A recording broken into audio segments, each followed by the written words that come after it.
Buenas tardes a todos, bienvenidos nuevamente a un jueves del ingeniero, este espacio organizado por la Sociedad de Ingenieros del Atlántico, la Sociedad de Ingenieros y Arquitectos de Bolívar y la Universidad del Norte. Gracias por acompañarnos en la tarde de hoy. Hoy tenemos una conferencia muy interesante, se titula Modulación de losas y tratamiento de juntas en pavimentos de concreto, a cargo del ingeniero Fidel Candanosa Noriega. Bueno, lo que más me gusta de presentarlo es que es especialista de la universidad, es egresado de la universidad y bueno, me siento muy contenta de poder compartir este espacio contigo, Fidel. Buenas tardes, bienvenido. Muchísimas gracias por acompañarnos. Muy buenas tardes, Carolina.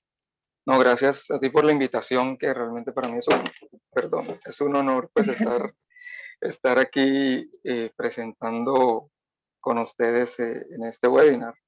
Ok, bueno, creo que en lo que se te cayó, se apagó la cámara. Sí, sí, sí. ¿Ya? ¿Hace cuánto te graduaste de la especialización? 2016. Ok, bueno, listo. Y bueno, hasta de ese punto hasta ahora te has convertido en el gerente general de Tranvía Proyectos de Ingeniería, ¿cierto? Sí, Es tu sí, firma, ¿no? correcto. Sí, correcto. Es mi empresa en la que la creé pues a finales del año pasado y desde ese momento estoy trabajando con mi empresa ya directamente. Ok, bueno, excelente.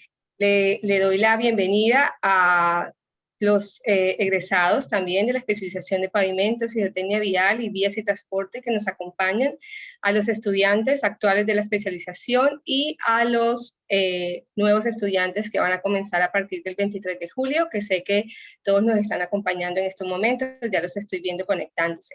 Muchas gracias por acompañarnos. La dinámica, como siempre, de este Jueves del Ingeniero, tenemos 45 minutos de charla y luego tendremos 15 minutos para responder sus preguntas.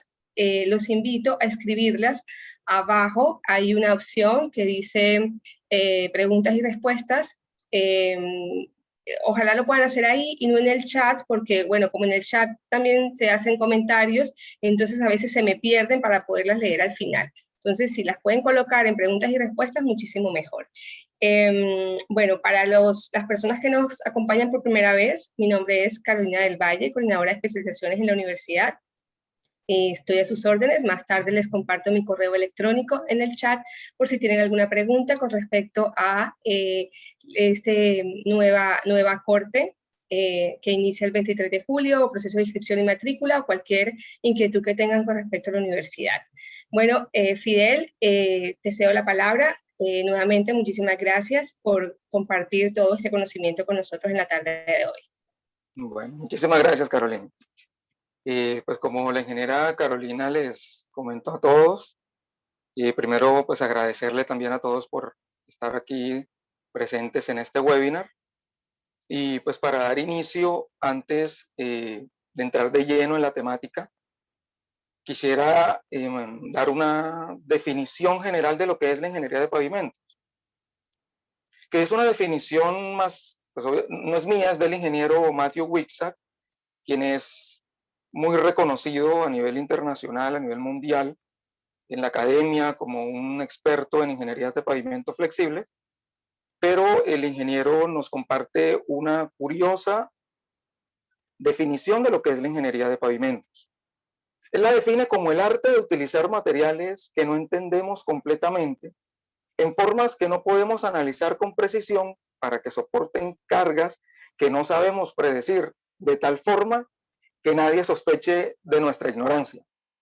Es un poco graciosa la definición que el ingeniero Wiczak nos comparte con respecto a la ingeniería de pavimentos, pero en el fondo lo que el ingeniero ahí está expresando es que aun cuando no podamos manejar y controlar todas las variables que se incluyen dentro de lo que es un diseño de pavimentos, tenemos las herramientas suficientes para realizar diseños óptimos de estas estructuras, de tal forma que podamos satisfacer las necesidades de los usuarios. Ese es básicamente el mensaje. No podemos controlarlo todo, pero existen las herramientas para que nuestros diseños sean óptimos y sean los mejores posibles. Y dentro de ese diseño tenemos lo que corresponde a la modulación de losas en pavimentos de concreto. Cuando hablamos de modular una losa, lo que estamos haciendo es dándole dimensiones. Eso es modular.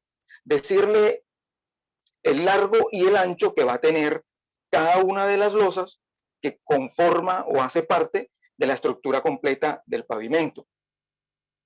Y abro un paréntesis en este momento para aclarar que en este webinar solamente vamos a hablar de lo que corresponde a la modulación de las losas, es decir, a su dimensionamiento en cuanto al largo y el ancho.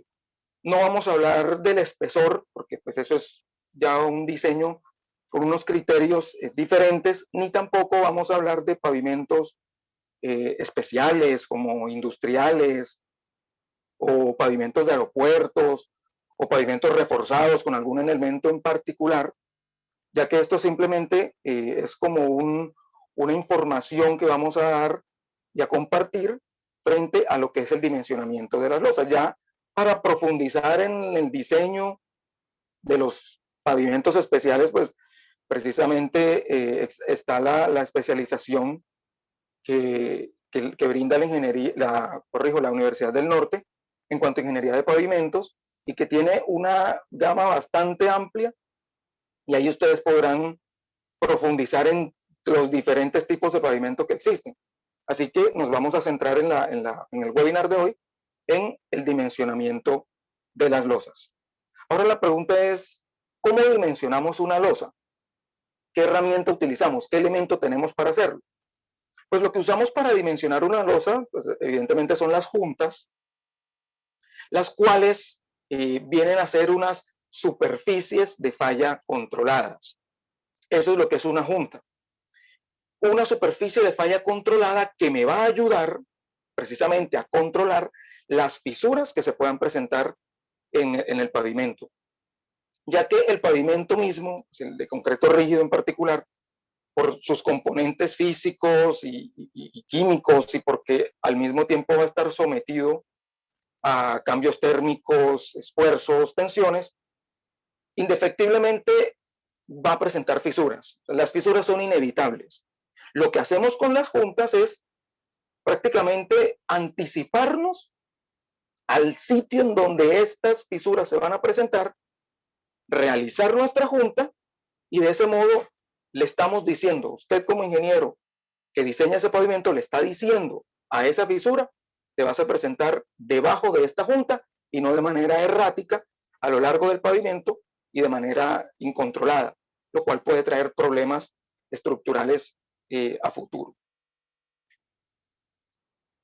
Tenemos también de las juntas, pues una clasificación. Por un lado, hablamos de una clasificación con respecto a su ubicación, y es cuando hablamos de juntas transversales y longitudinales. Las juntas transversales son aquellas que son perpendiculares al eje de la vía. Y las juntas longitudinales son aquellas que van paralelas al eje de la vía. Por otro lado, también tenemos clasificación de juntas con respecto a su función. Tenemos juntas de construcción, juntas de contracción y juntas de expansión, que se las detallo en las siguientes diapositivas. Las juntas de construcción realmente se utilizan, pues como su nombre lo indica, se construyen cuando se requiere detener la obra por un prolongado tiempo, ya sea porque es el fin de la jornada laboral o porque por alguna razón la planta no puede seguir despachando el concreto o por cualquier emergencia. Hubo necesidad de detener la construcción del pavimento, pues hay que hacer efectivamente unas juntas de construcción y aquí, por ejemplo, estamos observando esta junta de construcción de fin de jornada, es una junta transversal. Por lo general, los pavimentos de concreto rígido se construyen por carriles. Primero construyo un carril, posteriormente construyo el otro. Para hacer esa separación de carriles, también construimos una junta de construcción, pero esta es longitudinal. Esto que vemos aquí arriba, pues es la manera como están adecuando la junta de construcción de fin de jornada. Así es como quedaría una junta de fin de jornada, y como observamos en esta imagen, la junta de construcción tiene una separación total, separa por completo las losas a lo largo de todo el espesor de la misma, porque pues evidentemente estamos nosotros construyendo esa junta para finalizar el trabajo o la losa que estamos construyendo durante ese día. También tenemos otras juntas de construcción que corresponden a juntas de emergencia. Estas también pues se pueden presentar, obviamente, como su nombre también lo indica, por alguna emergencia, que por ejemplo alguien hizo un mal cálculo y el concreto no alcanzó para fundir toda esta losa. En principio eso es un problema, o es algo indeseable. En lo posible, las juntas de emergencia hay que hacerlas coincidir con las juntas programadas o diseñadas, pero en caso de que no, pues también hay que ubicarlas donde corresponda, teniendo en cuenta que este acero que está ubicado aquí no es igual a los aceros que sirven para la transmisión de carga entre losas. Estos aceros son aceros corrugados, cuya función precisamente no es transmitir las cargas, sino que la junta de emergencia funciona más como una especie de costura. Va a ser una costura entre esta parte de la losa que se logró fundir y la que se va a fundir posteriormente. Y en lo posible tratará de evitar que esta junta se vaya a expandir o abrir con el tiempo, y tratará de que toda esta losa se comporte siempre como una sola. Eso es básicamente lo que hace la junta de emergencia, que también está dentro de las juntas de construcción. Por otro lado, tenemos las juntas de contracción. Son las que mayormente nosotros observamos en un pavimento de concreto. Como pueden observar, lo que les mencionaba al principio, la fisura, aquí observamos una junta de contracción en esta imagen, y vemos que la fisura sí se presenta, pero se presenta debajo de la junta, es decir, donde el ingeniero que diseñó el pavimento le indicó que debería presentarse. Pero, por ejemplo, aquí tenemos esta situación en la que a alguien, no sé si el diseñador o el constructor, se le ocurrió o consideró que este pavimento, en concreto rígido, no necesitaba juntas, pero el pavimento con el tiempo le demostró que sí. Si ustedes son observadores, se podrán dar cuenta que donde se están presentando las fisuras, o en este caso ya grietas, pues allí había que ubicar una junta. Y podemos observar, es más, si tuviéramos una imagen completa de esa vía, podríamos indicar simplemente por una observación visualmente, indicar dónde es que el diseño hubiese dicho que debían ir las juntas, porque aquí se ve claramente. La definición de la junta de contracción es aquella que se hace precisamente para evitar o para disminuir los esfuerzos, las tensiones producidas precisamente por fenómenos de retracción. Al final de esta definición dice que de forma que no se produzcan fisuras. Yo diría más bien de forma que se controlen esas fisuras. Porque, como ya lo mencioné, las fisuras se van a presentar, indefectiblemente van a estar, sino que con las juntas, usted, ingeniero, le dice dónde van, dónde se van a ubicar y en qué punto se van a presentar, como lo estamos observando acá. Tenemos también juntas de expansión. Estas juntas son unas juntas especiales que nos sirven para aislar las losas de pavimento de ciertos elementos. Por poner un ejemplo, yo estoy construyendo un pavimento, pero ese pavimento finaliza, el pavimento nuevo que estoy construyendo, finaliza donde inicia otro ya antiguo. Esos dos pavimentos yo no los puedo unir con una junta de contracción normal, porque los esfuerzos que se están presentando por el pavimento antiguo son totalmente diferentes a los que se van a presentar sobre el pavimento recién construido. Y los efectos térmicos los van a manejar de una manera totalmente diferente. ¿Qué se debe hacer? Ya esto no es como tal pues dentro del diseño, sino en la obra. Obviamente pues se indica, pero en la obra es donde se tiene que tener ese cuidado, y lo que se hace es aislar ese pavimento antiguo del nuevo. De esa manera, tanto el pavimento antiguo como el nuevo ni se enteran que hay un pavimento diferente al lado de él, porque la junta de expansión los está aislando al uno del otro para que los comportamientos sean totalmente independientes. Estas son juntas de expansión en puentes, las que estamos viendo acá. Aquí tenemos una pues con un sello particular, y aquí tenemos unas situaciones, por ejemplo, sumideros, obras de drenaje. Todas estas las tenemos que aislar con una junta de expansión. Y si, por ejemplo, aquí se hubiera podido hacer un círculo, pero si por alguna razón alguien consideró necesario hacer de pronto un rombo o un cuadrado, lo que hay que tener presente es que estas aristas de la figura que hayamos decidido realizar tienen que hacerse coincidir con juntas longitudinales y juntas transversales. No podemos dejar aristas vivas. Si dejamos aristas vivas, a partir de esa arista viva se van a proyectar las fisuras, y el trabajo que se estuvo haciendo durante el diseño y el cuidado que se pudo haber tenido durante la construcción, pues se perdió, por lo menos en esas losas donde se van a presentar fisuras.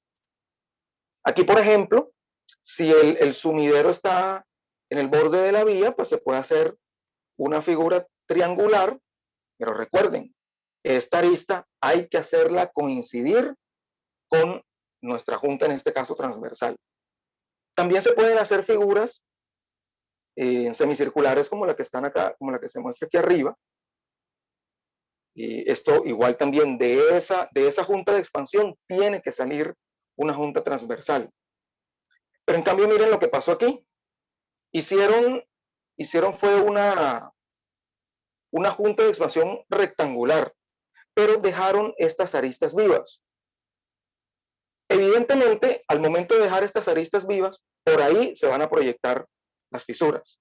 Y yo los invito para que en algún momento, cuando tengan la posibilidad de pronto de salir a hacer algún recorrido, observen el pavimento y dense cuenta que donde se presentan estas aristas vivas, allí de seguro van a tener una fisura.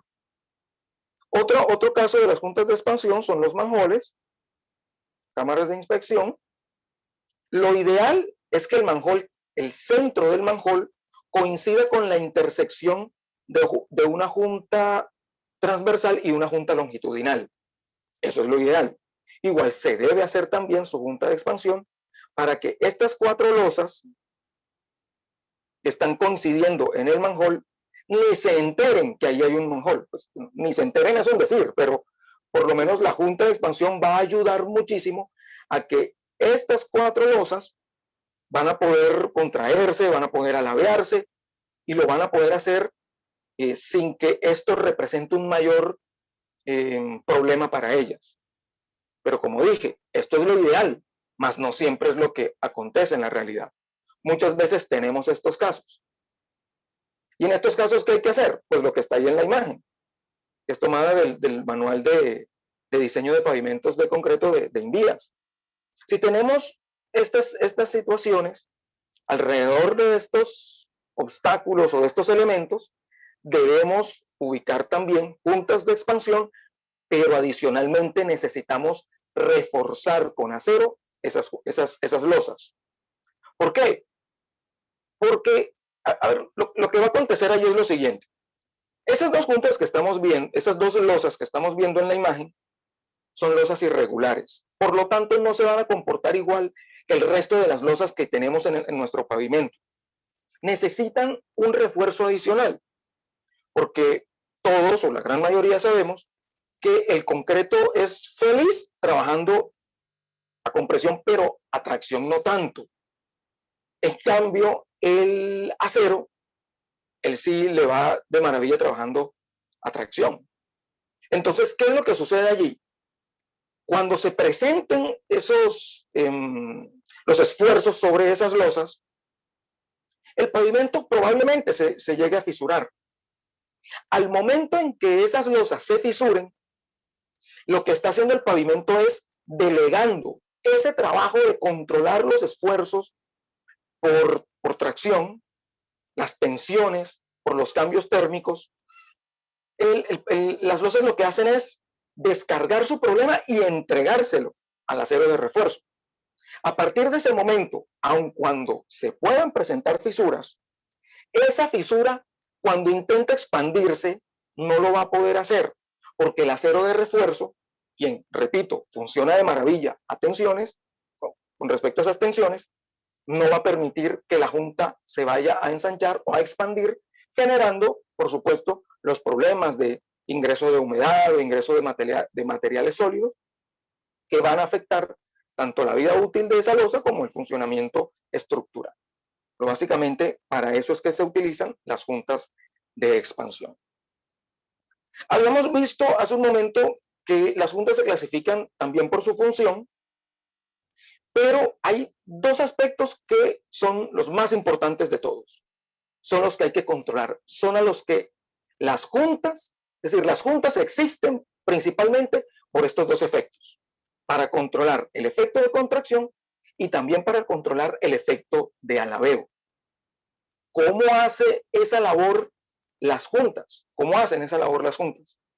Pues básicamente con los criterios de diseño que nosotros empleemos para ubicar esas juntas en nuestro pavimento. En esta diapositiva, pues yo les estoy mostrando algunos criterios que ustedes buscan en literatura, no solo en Colombia, en otros países van a encontrar muchos más, pero estos son los que más se utilizan. Tenemos un primer criterio con respecto al espesor de la losa, que nos dice que el rango de la longitud de nuestra losa debe estar entre 21 a 24 veces el espesor de la losa. Pero eso lo dicen en otros países. En Colombia se habla de un rango entre 20 y 25. ¿Por qué quise ubicar allí de pronto el parámetro que utilizan en México? Porque probablemente usted puede que, trabajando siempre en Colombia, va a pensar que eso es una verdad absoluta y que sí o sí, el criterio de espesor de losa me indica que el rango está entre 20 y 25. Pero usted va a otros países y puede encontrar otras cosas. Y empieza a estudiar literatura con respecto a este tema y va a encontrar muchos otros aspectos. Pero lo importante es que el rango más o menos aceptado a nivel mundial es el que manejamos acá, entre 20 y 25. También tenemos otro criterio con respecto a la relación de esbeltez. La relación de esbeltez en una losa es pues, la división entre la longitud y el ancho de esa losa. Tenemos varios criterios. Por ejemplo, aquí mismo en Colombia, estos ni siquiera son de otros países, aquí mismo en Colombia hay ingenieros que manejan su relación de esbeltez entre 0.8 y 1.2. También en Colombia se maneja el criterio de relación de esbeltez entre 1 y 1.4. Invías nos dice, está bien entre 1 y 1.3. Entonces, la pregunta es, ¿cuál utilizo? Bajo su criterio de ingeniero, usted puede definir cuál de esos parámetros o de esos rangos usted puede trabajar. Lo que sí hay que tener en cuenta, porque incluso en otras partes se habla de hasta 1.5 en la relación de esbeltez, pero la tendencia en cuanto a modulación de losas es que estas sean más cuadradas, tiendan a ser más cuadradas que rectangulares. Y de esa manera, la experiencia ha demostrado que se comportan muy bien y no van a tener muchos problemas con las fisuras de ningún tipo. Otro criterio es con respecto al radio de rigidez relativa, que es un concepto que introdujo Westergaard hace muchos años y que pues, relaciona la rigidez de la losa de concreto con la rigidez de la subrasante sobre la cual está apoyada. Y el criterio con respecto a la longitud es que la longitud, no puede ser mayor, o más bien debe ser siempre menor a 5 veces el radio de rigidez relativa. Y ya esta última, más que un criterio, es una recomendación, donde se indica que preferiblemente manejemos losas con longitudes menores a 4.5 metros. Pero esta recomendación no es a capricho. INVIES, por ejemplo, habla de un rango entre 3.6 y 5. Pero es que hay una razón de peso para definir o para establecer o dar esa recomendación. Y la razón es que las fisuras por alabeo se empiezan a presentar entre los 4.5 metros hasta los 6 metros. Ahí vamos a tener juntas de alabeo. Entonces, podría efectivamente usar el rango entre 3.6 y 5. Pero el problema es que si yo tomo el valor máximo de 5, voy a controlar las que se presentan de 5 metros en adelante. Pero, ¿y qué tal que se me presente una de 4.5? Entonces, siempre es preferible irse por el lado conservador con respecto al diseño de pavimentos. Aquí, pues, básicamente es como un criterio para también modular las losas en cuanto a su ancho, pero este criterio es más que todo geométrico. A lo que por lo general siempre se intenta es que si mi pavimento es de 7 metros, pues el ancho de mi losa sea de 3.5. Si es de 10 metros, el ancho de mi losa que sea de 3.3. Y ahí voy a tener 3 carriles. Y básicamente así es como se dimensionan en su ancho las losas. Bien, vamos a empezar a mirar lo que hay detrás de esos criterios para modular las losas. Porque por lo general podemos caer de pronto en el, no sé si el error o de pronto la rutina más bien, bueno, ahí están las fórmulas, simplemente tengo un diseño de pavimento, aplico las fórmulas, lo que la fórmula me dé, eso es lo que yo recomiendo.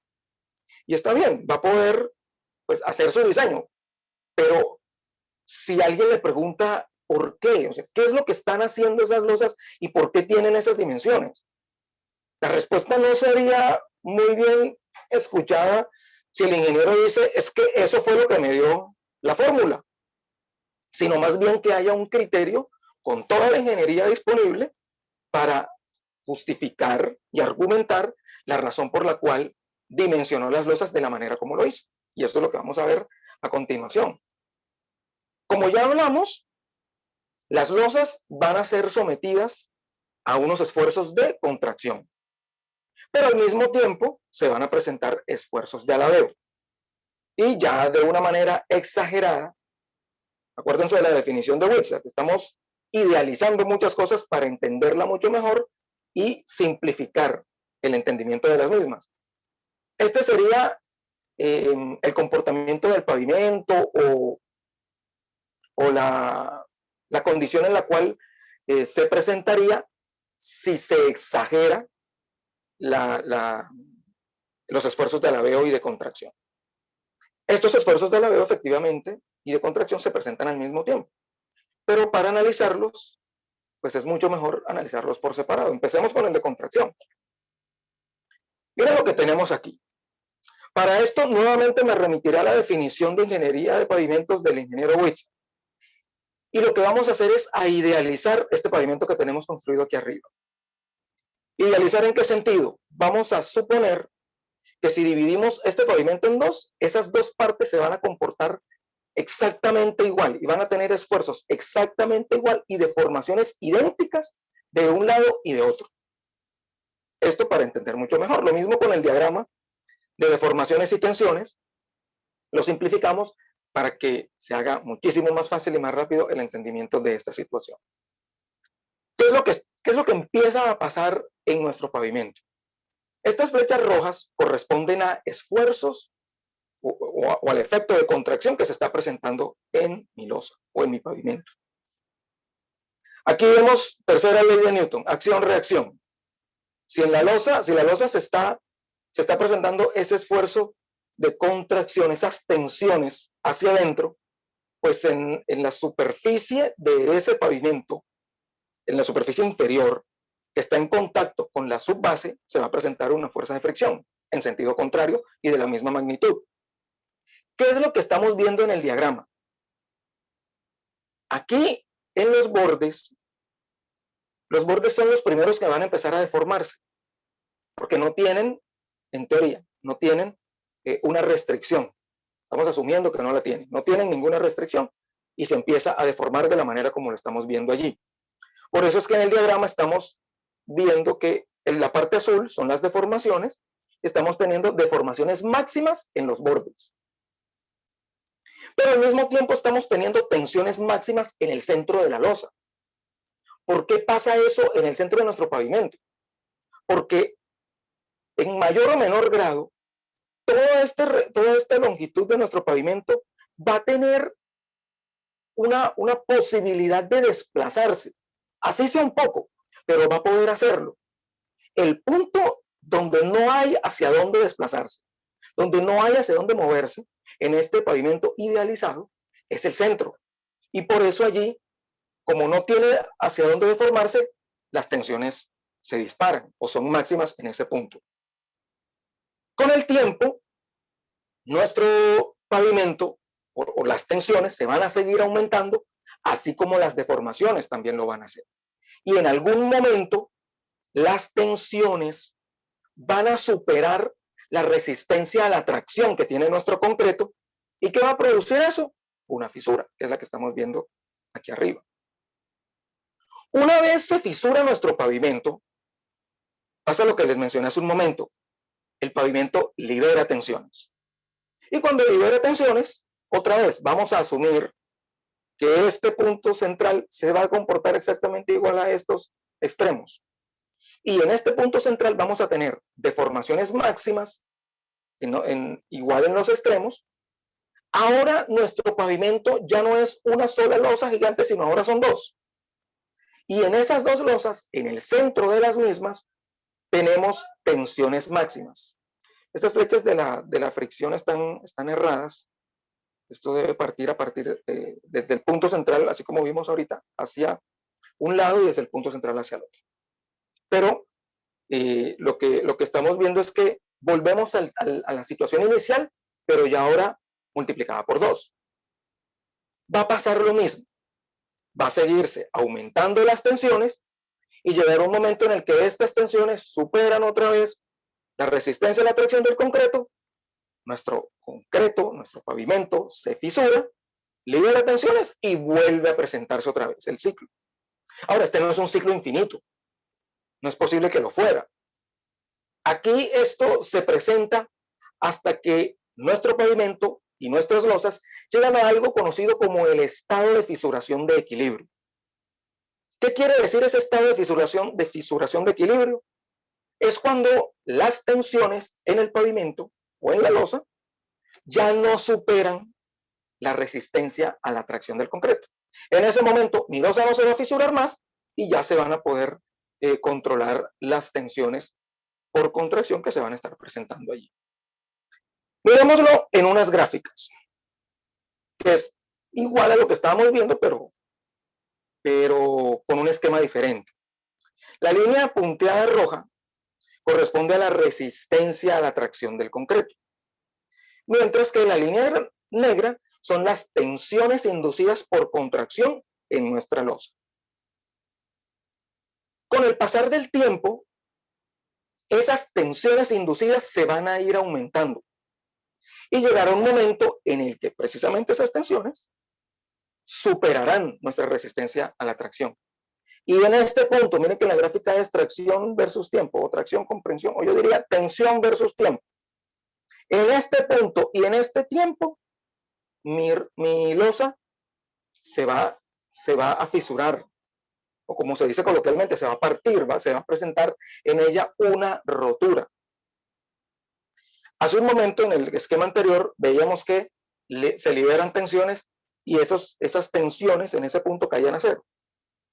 Les decía que era una situación idealizada o simplificada para poder entender mejor, porque realmente lo que sucede es lo que se observa en esta gráfica de abajo. Las tensiones inducidas empiezan a aumentar, llegan al punto donde superan la resistencia a la tracción, nuestra losa se fisura, las tensiones inducidas, como se observa allí en esa figura, descienden, no hasta cero, pero bajan, y luego vuelven a intentar recuperarse. Si en esta recuperación las tensiones no vuelven a tocar o a superar nuestra resistencia a la tracción, hemos llegado al estado de fisuración de equilibrio.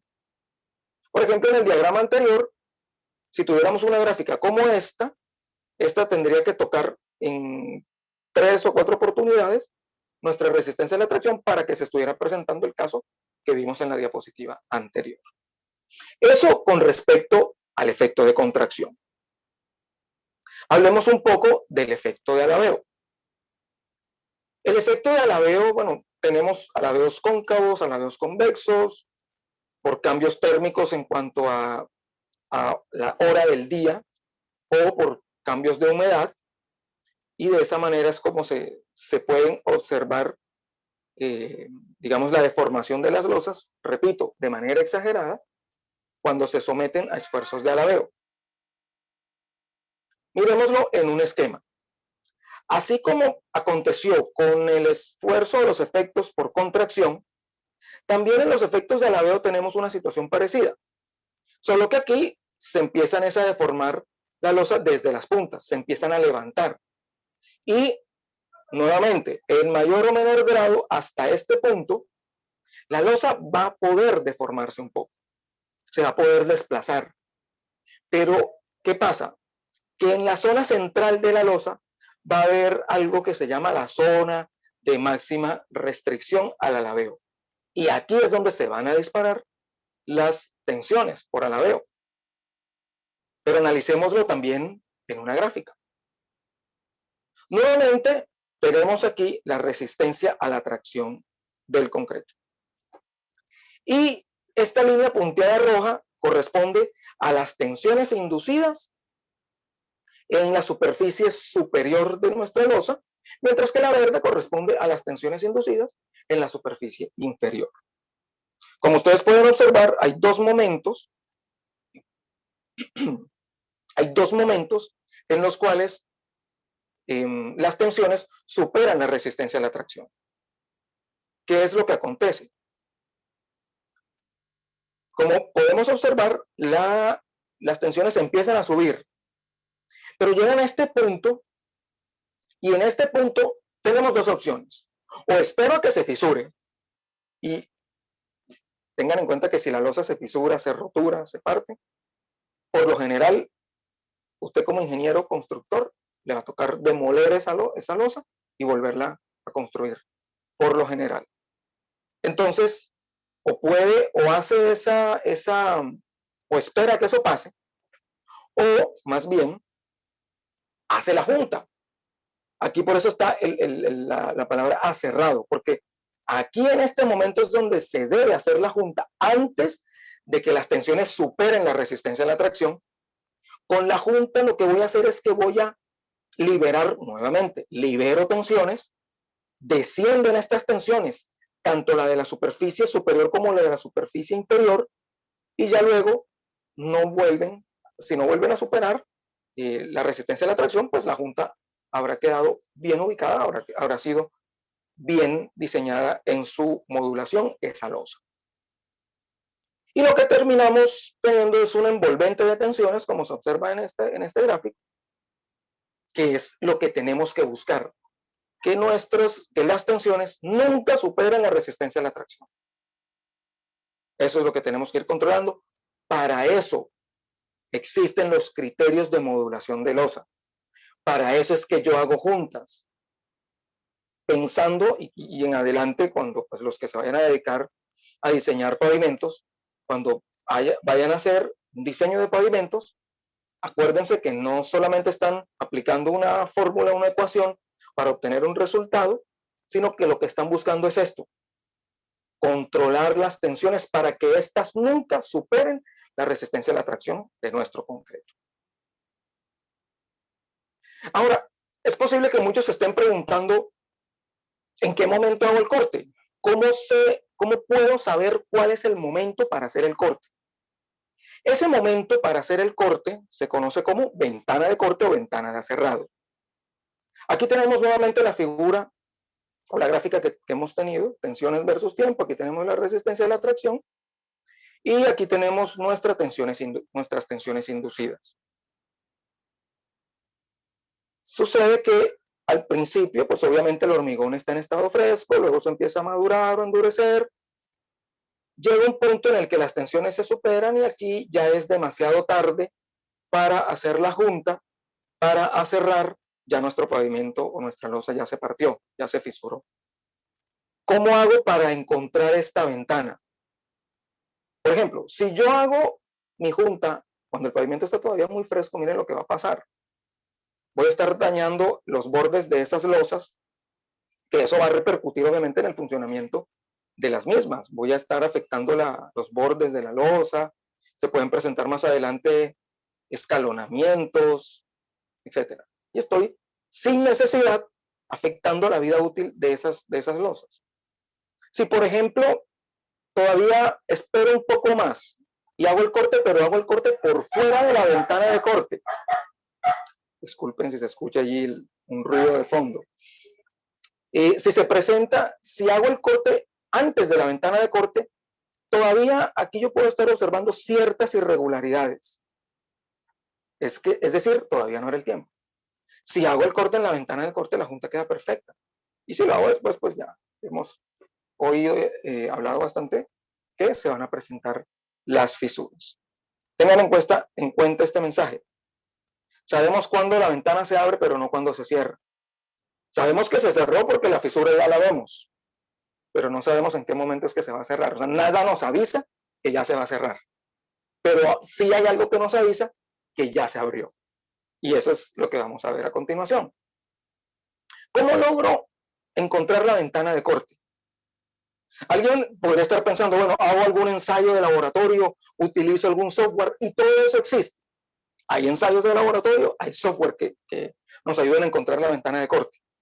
Pero obviamente todo eso tiene un costo que va a elevar el costo como tal de la construcción del pavimento.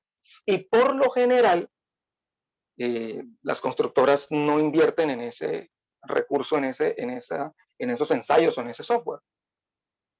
Puede que de pronto si tienen algún pavimento de gran importancia, de gran relevancia, la puedan usar. Pero lo que se usa por lo general es lo que se llama el ensayo de rayado, que es un ensayo de prueba y error. Y no pensemos que, no, pero es que eso se hace aquí en Colombia, seguramente en el extranjero eso tiene que tener toda la tecnología del mundo. Resulta que este ensayo no nos lo inventamos nosotros aquí en Colombia. Este ensayo de rayado, que se hace con un objeto punzante, puede ser incluso un clavo, si se quiere, es un procedimiento recomendado por la Asociación Americana de Pavimentos de Concreto de Estados Unidos. Entonces es perfectamente válido. Obviamente, esto lo tiene que hacer alguien que tenga experiencia. Y lo que empieza a hacer es a rayar el pavimento. Y él empieza a observar en qué estado se encuentra y por observación dice, no, esto todavía no está, esperemos un momento, puedo esperar un tiempo más y así sucesivamente hasta que ya esa persona logra detectar esa ventana de corte y se procede a hacer las juntas, a cerrarlas. Esto, bueno, me lo encontré en un taller de Azocreto del año 2011, es bastante antiguo, pero es simplemente para indicarles lo costoso que es no tener en cuenta la ventana de corte y no hacer las juntas cuando corresponde. Miren que aquí en el 2011 el demoler y reponer la losa representó 12 millones y medio para esa constructora.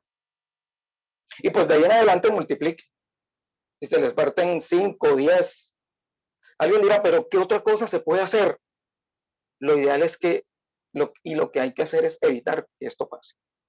Si no, pues podrían pensar de pronto en hacer alguna ensayo de patología, pero normalmente todo lo que usted trata de hacer para evitar reponer esa losa termina siendo más costoso, esa losa no queda bien y a la final, depende de la importancia del proyecto, sobre todo si son proyectos del Estado, va a tener que demolerlas.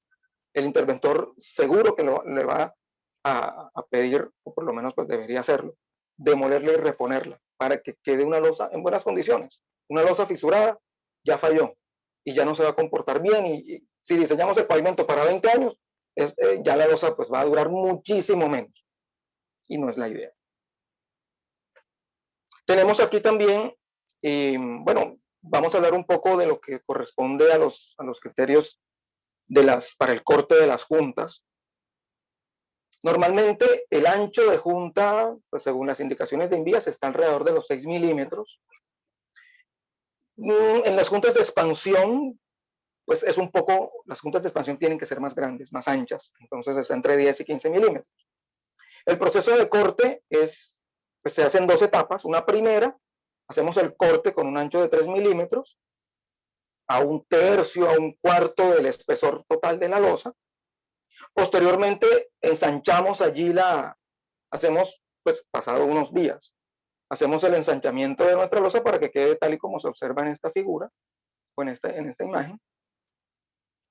Hacemos el ensanchamiento para que nos quede aquí de 6 milímetros y abajo de 3, y este ensanchamiento lo hacemos en una profundidad de 25 a 30 milímetros. Y pues las herramientas de corte que se tienen para ello son discos adiamantados, que es lo que normalmente se utiliza para, pues hay otros elementos, pero por lo general lo que se utiliza es esto. El sistema de corte.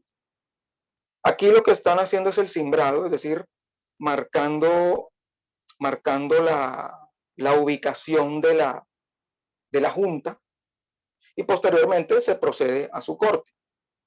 Aquí pues hubo un problema.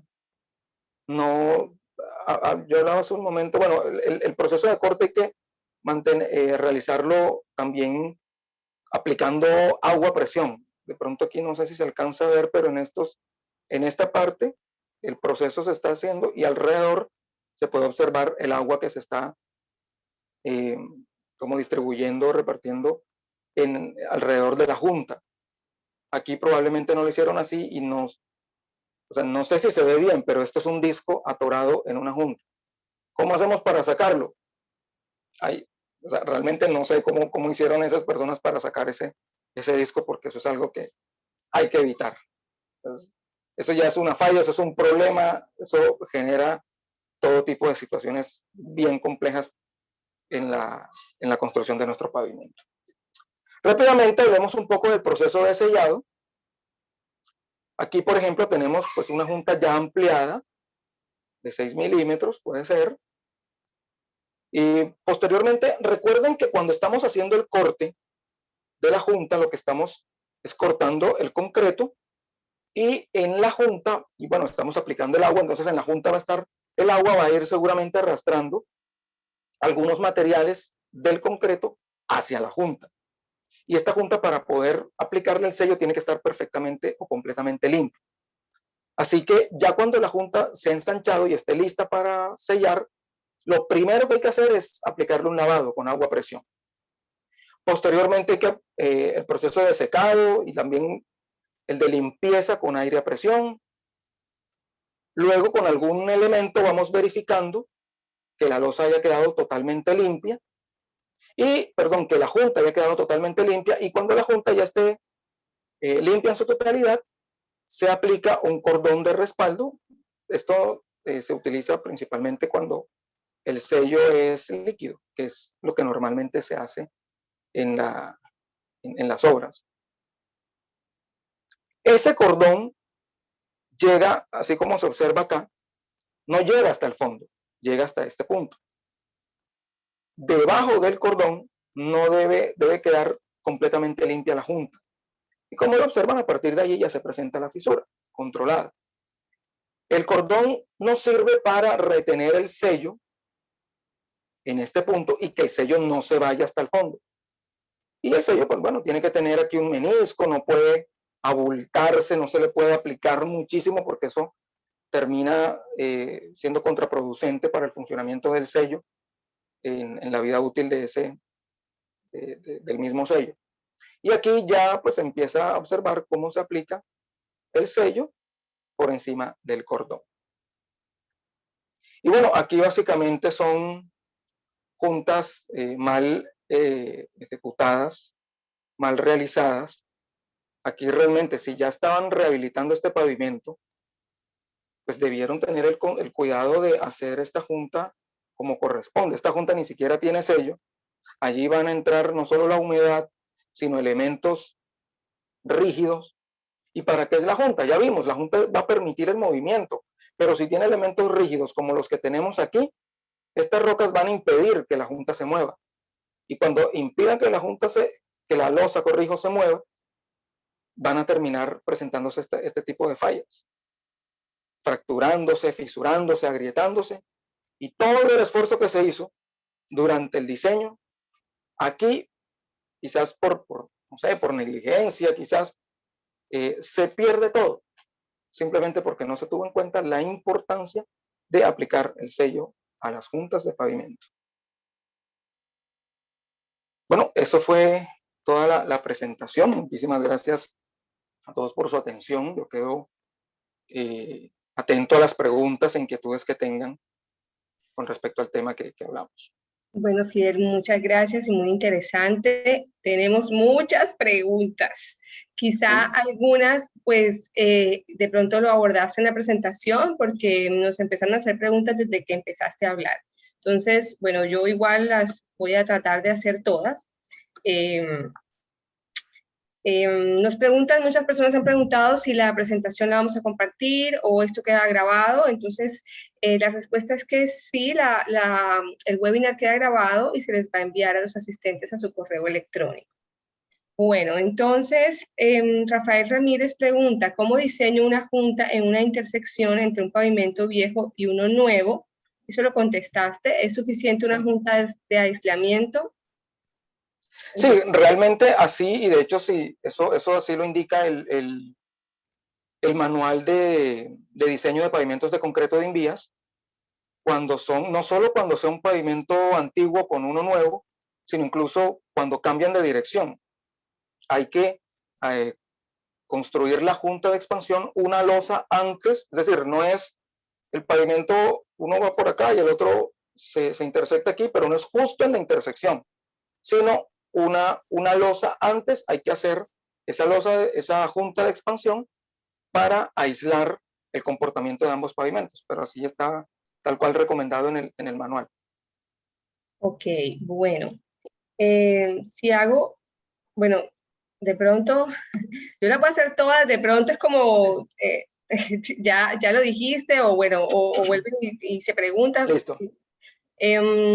¿Cómo diseño una junta en una intersección entre, no, perdón, esa es la que estaba antes? Si hago una junta de aislamiento o expansión, ¿ya no habría transferencia de carga entre las dos losas, la vieja y la nueva?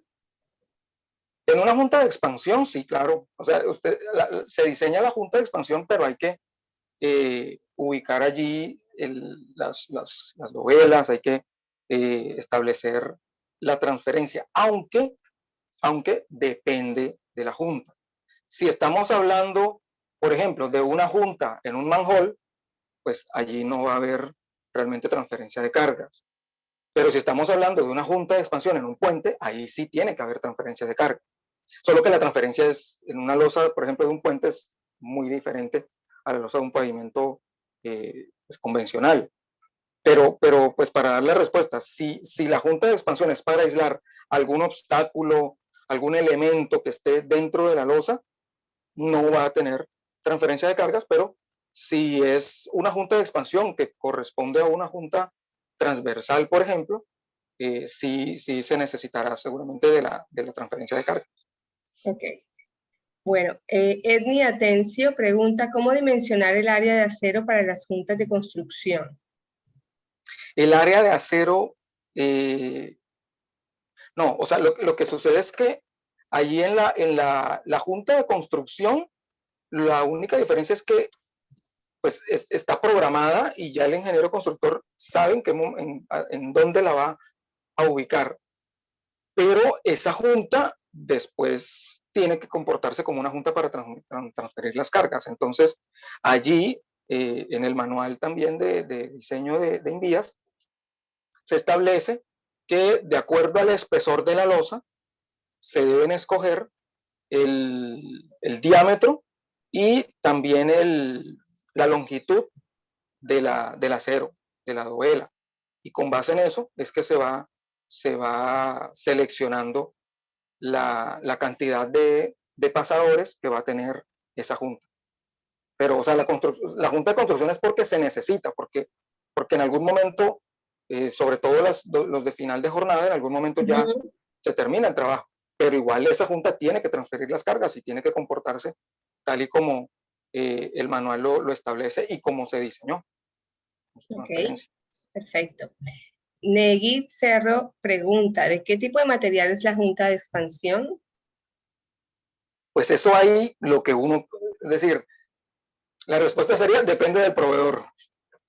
Ahí lo que dicen es que el material debe permitir la expansión y la contracción de la losa, pero pues ahí hay una cantidad de proveedores. Si usted entra en la página de Argos, por ejemplo, allí le pueden hablar de una cantidad de proveedores y pues usted en internet puede buscar y eso encuentra, y hay materiales de lo que uno desee. Eso no es como algo establecido ya definitivo, es de tal cosa, sino que hay diferentes tipos de materiales y para todos los sellos de juntas en general.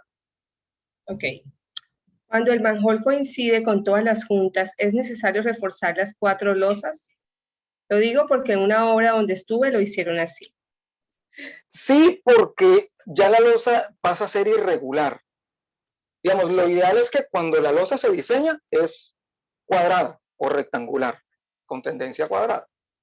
Pero cuando ya le establece allí un manhole que coincide de pronto con las 4, ya no son totalmente cuadradas. Ya hay que hacer ya tiene una geometría diferente. Entonces, lo ideal es que esas losas irregulares geométricamente, no solo por manhole, en intersecciones, cuando hay que hacer, si de pronto las intersecciones tienen ese radio de giro allí circular, entonces también ese tipo de losas que quedan con una geometría diferente, es preferible reforzarlas con acero. Ok. Bueno, aquí hay otra pregunta. ¿Cuál es el detalle de la junta cuando hago reparaciones en losas? Supongamos que tengo una demolición de 0.5 metros de la junta transversal, el tránsito es bajo o de ejes equivalentes menores a 500.000. Gracias. No entendí. Yo no lo entendí. ¿Cómo? Sí, ¿Cuál no es sé el detalle de la junta cuando hago reparaciones en losas? Esa es la pregunta y luego pues nos está dando un contexto. No sé, o sea, la verdad es que no. Bueno, No tengo muy claro la persona está aquí, no tiene el nombre, pero bueno, la persona que hizo la pregunta lo invitamos a reformularla para ver si lo podemos nosotros entender. Okay. ¿Tienes algún referente bibliográfico que recomendar para el efecto por contracción y alabeo en las losas? Con el ingeniero, muchas de las imágenes que presenté, ahí estaba la fuente. El ingeniero Edgar Becker, él es de Argentina, y usted puede, de pronto en internet, ahí encuentra sus conferencias y también encuentra sus presentaciones. Y pues aquí resumí lo que más pude, pero las conferencias del ingeniero son de 2, 3 horas, y de allí con todas las diapositivas y la información, realmente para lo que es contracción y alabeo, la información que el ingeniero Edgar puede o nos comparte allí en internet es excelente y se la recomiendo muchísimo.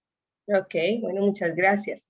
¿Cuál es la mejor relación de junta en un pavimento de concreto con respecto a los esfuerzos del mismo, teniendo en cuenta los parámetros de espesor, teniendo en cuenta que los parámetros de espesor y diseño sean iguales? Que los parámetros de espesor, o sea, básicamente se trata, no sé si es lo que está preguntando, pero básicamente lo ideal es que la losa sea cuadrada. No, la pregunta es ¿cuál es la mejor relación de junta? Por eso me imagino que está hablando en largo ancho, supongo yo que está hablando de esa relación. Ajá, ok. Bueno, entonces en una relación largo ancho, pues tratamos de que sean en lo posible cuadradas, es la tendencia. Ok. El ensayo de rayado sobre pavimento que mencionaste, ¿bajo qué procedimiento o norma técnica se realiza? bajo, o sea, es que ahí es así como les dije, usted toma el objeto punzante, lo realiza la persona con experiencia y él es el que va mirando. Si rayó y vio que se deformó mucho ahí la superficie, no es el tiempo, esperemos un poco más. Pero Así es como entonces se hace. no está normalizado. No, o sea, simplemente se dice, se hace por un proceso de rayado. Pero repito, pues hay ensayos y hay software, pero, pero obviamente eso va a costar muchísimo dinero y que yo sepa, por lo menos, yo nunca he visto una obra donde se utilice algo diferente al proceso de rayado. Ok, O sea, no es que usted vaya cada tantas horas, porque entre otras, si está en Barranquilla, es un tiempo diferente. Si está en Bogotá, si está en Pasto, si está en otro país bajo nieve, es decir, depende del clima, depende de muchísimos factores. Entonces, eso ya, la experiencia de la persona que esté desarrollando es la que nos ayuda como a controlar ese tiempo o esa ventana de corte. ok, bueno, aquí también preguntaban justo eso. ¿En cuánto tiempo puedo calcular o cuánto tiempo más o menos es el promedio para encontrar la ventana de corte? Pero es igual, depende de la ciudad en donde esté. Si está haciendo una temperatura muy alta, pues obviamente en esos lugares el tiempo va a ser menor. Si está en una temperatura, entonces alguien podrá decir, bueno, yo estuve en una hora donde la junta se hizo a las 4 horas. Otro dirá, no, pero muy poquito porque yo en una la hice a 6. Otro dirá a 8 y eso varía demasiado. Eso depende mucho Pero bueno, pero en tu factores experiencia, climáticos. digamos acá en Barranquilla, en cuánto la has encontrado? Podríamos estar como entre 4 o 5 horas más o menos, pero entonces si el día es nublado, si el día, o sea, todo eso también depende. Juega mucho la experiencia de la persona. Sí. Ok. Bueno, ¿qué tipo de junta o elemento recomiendas para construir entre adoquín, tipo loseta de cemento cuadrado y pavimento rígido? Bueno, para hacer la junta de expansión, pero pues ahí es lo mismo, o sea, no es que sean, pues hay unas gamas en cuanto al tipo de sello que se aplica para la junta. Entonces, pues ya depende de lo que la constructora desee. O sea, porque es que ya aquí sería hablar más como de marcas de los sellos y de pronto pues no quise como entrar a las diferentes marcas que habían, pero pues hay líquidas, hay otras que están como la imagen que les mostré, que era como con un elemento que era compresible en la junta de expansión, pero eso sí, pues hay una cantidad muy grande de elementos y de materiales que se pueden utilizar. ¿Y dónde se pueden, digamos, informar Por las ejemplo, personas en sobre esto? Argos, si entran a la página de Argos, allí encuentran la cantidad obviamente, pues ellos les recomiendan, si a ellos le preguntan, bueno, ¿cuál es el mejor? Pues aquí están las mejores y les recomiendan obviamente los proveedores y los sellos que ellos han ido desarrollando. Entonces, Sí. exacto, alguien está hablando de Itoxemen, es uno, el de Zika también. Entonces, Tú te habías esos, cuidado mucho de decir las marcas. sí, sí, sí, sí. Es que, de hecho, alguna parte de la información de la presentación también la saqué de Itoxemen y al final ellos vuelven a lo mismo, recomiendan eh, a los suyos, es decir, los materiales que ellos desarrollan. Entonces, allí sí es como lo que la constructora de pronto desee. Ok, listo. Bueno, te pueden llamar a ti, pues ya para definir, bueno, listo, la constructora desea esto, pero ¿cuál pongo? ¿Esta o esta? Entonces, bueno, pueden consultar a Tranvía y Claro ya que sí, tienen claro que sí. una asesoría. Se puede implementar la platina para trazar juntas siempre y cuando no se Sí, deje hasta que el concreto se endurezca para luego sí, cortar sí, sobre ese trazado. correcto, sí. Eso, lo que pasa es que esa era una práctica, o es, porque todavía se usa, pero antiguamente se hacía así, en estado fresco, había una platina y por ahí se pasaba y se hacía el corte. Pero ya últimamente se está como dejando esa práctica y más bien se están utilizando con los discos diamantados, con los herramientas que estuvimos viendo allí en la presentación. Pero sí, también es válido. Okay. Bueno, sabemos que las fisuras de retracción de fraguado son indeseables, pero terminan apareciendo a pesar de tomar las acciones preventivas. ¿Cuál es el mejor tratamiento actualizado para mejorar la apariencia de estas fisuras? Pues allí, es decir, si ustedes hacen bien el diseño de las juntas, se va a controlar mucho esas fisuras por alabeo y por contracción. Y como lo dice la persona que está participando, es así, o sea, las fisuras eventualmente se van a presentar, pero ya serán fisuras muy mínimas que no van a ir desarrollándose o ensanchándose con el tiempo, que van a presentar de pronto mayores problemas para el pavimento. Si yo ya tengo que pensar de pronto como por estética, tapar, no sé, o curar esas juntas, pues también existen resinas para eso. Lo mismo allí de las marcas que estuvieron hablando, también se pueden utilizar. Pero lo ideal es que, o sea, si ya la junta, perdón, si ya la fisura es muy grande y ya es muy notoria, es porque se hizo mal el diseño y esa losa ya está trabajando mal. Pero en términos generales, si se hace un buen diseño, el pavimento, las fisuras que se van a presentar no deberían representar un mayor problema para el comportamiento estructural de la losa. Ok, bueno, tenemos más preguntas, pero yo creo que no vamos a alcanzar, o sea, ya nos extendimos un poquito del tiempo. Yo les quiero compartir mi correo electrónico, porque bueno, quisiera que si alguna pregunta no quedó, ya, regálenme un segundo y escribo. Ay, es del valle@uninorte.edu.co. Se me fue sin antes terminarlo de escribir bien. Sí llegó al chat, ¿verdad? Fidel, ¿me confirmas, por favor? Sí, correcto, ya Bueno, aquí tengo bastantes personas que han escrito, pues agradeciendo la conferencia, que el tema es muy interesante. Tuvimos como 40 preguntas y sé que hay muchas que no se han respondido. Muchísimas gracias, ya colocaron mi correo electrónico correcto. Entonces, sí, bueno, si alguna pregunta no quedó, o algo no quedó clara, los invito a que me escriban a ese correo, yo se la voy a transmitir a Fidel para comprometernos a responderla, ¿cierto que sí? Claro que sí, con mucho gusto. Okay. Bueno, igual la grabación, como les dije, les va a llegar a todos a su correo electrónico. Bueno, muchísimas gracias, Fidel, excelente.